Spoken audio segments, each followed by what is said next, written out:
Jangan pernah modali pasanganmu, baik itu cewekmu ataupun cowokmu, karena kalian belum menikah atau kamu akan menyesal di kemudian hari. Jadi wak geng, ini kisah seorang mantan Kensusei atau pemagang di Jepang. Dia, mantan Kensusei ini adalah seorang laki-laki dan mempunyai cewek di Indonesia, pacarnya semasa SMA. Jadi mereka pacaran dari kelas 2 SMA atau kalau sekarang bisa dibilang kelas 11. Mereka ke satu sekolah. Dari awal memang ceweknya ini udah mempunyai bakat untuk berdagang atau berwirausaha. Dan singkat ceritanya mereka tamat sekolah. Jadi cowok ini memutuskan untuk magang ke Jepang, sementara cewek ini tinggal di Indonesia dan menggeluti bidang penjualan parfum Oriflame. Singkat ceritanya, setahun berjalan mereka LDR. Pemagang ini memang di tahun pertama itu nabung untuk pelunasan hutang-hutang selama ini orang tuanya untuk membiayai dia sampai ke Jepang. Setahun itu dia memang rutin menabung, dan di tahun kedua dia mulai menabung untuk dirinya sendiri. Tapi pada kenyataannya nggak tahu gimana komunikasi pemagang ini dan ceweknya di Indonesia. Mereka sepakat untuk membuat usaha, dan usaha yang dibangun itu adalah usaha yang telah digeluti oleh pacarnya itu sendiri, yaitu usaha parfum. Awalnya ceweknya ini usaha parfumnya itu di online doang gitu, baik itu di Facebook, mau di Instagram, di media sosial lah pokoknya dia berjualan. Tapi karena memang kesepakatan mereka berdua, jadi diputuskan untuk membuka toko, yaitu toko parfum yang sesuai yang diinginkan oleh pacarnya ini atau si cewek ini.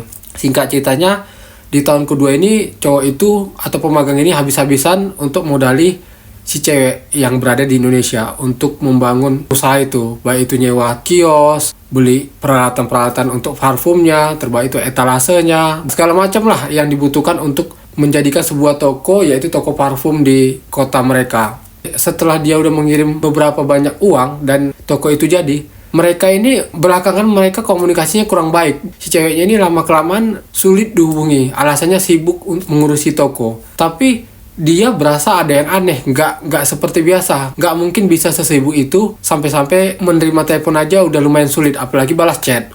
Nah, singkat ceritanya, si pemagang ini menghubungi temannya. Termasuk itu sahabat si pemagang ini ya, alias kawan sekolah mereka juga. Menghubungi temannya untuk mencoba memperhatikan atau memantau pacarnya ini yang berada di Indonesia. Setelah diselidiki beberapa lama, sahabatnya ini yang ada di Indonesia itu menyampaikan sama pemagang ini kalau si cewek ini sering disamperi oleh senior mereka dulu waktu sekolah, yang sekarang udah jadi PNS. Aku juga kurang tahu PNS-nya itu dia guru atau pegawai di kelurahan atau gimana, tapi intinya pada saat itu dia ngakunya PNS. Dan si PNS ini sering main ke toko pacarnya si pemagang itu, dan kedengaran juga isunya kalau mereka lagi dekat, tapi nggak ada bukti yang pasti memang. Ya, intinya cuma seperti itu yang dia terima informasi dari sahabatnya ini. Beberapa waktu juga pernah sahabatnya ini yang di Indonesia ini nggak sengaja papasan sama ceweknya ini barusan keluar dari hotel, memang sendiri naik motor. Kan ada yang janggal kan, masa seorang cewek keluar dari hotel naik motor sendirian.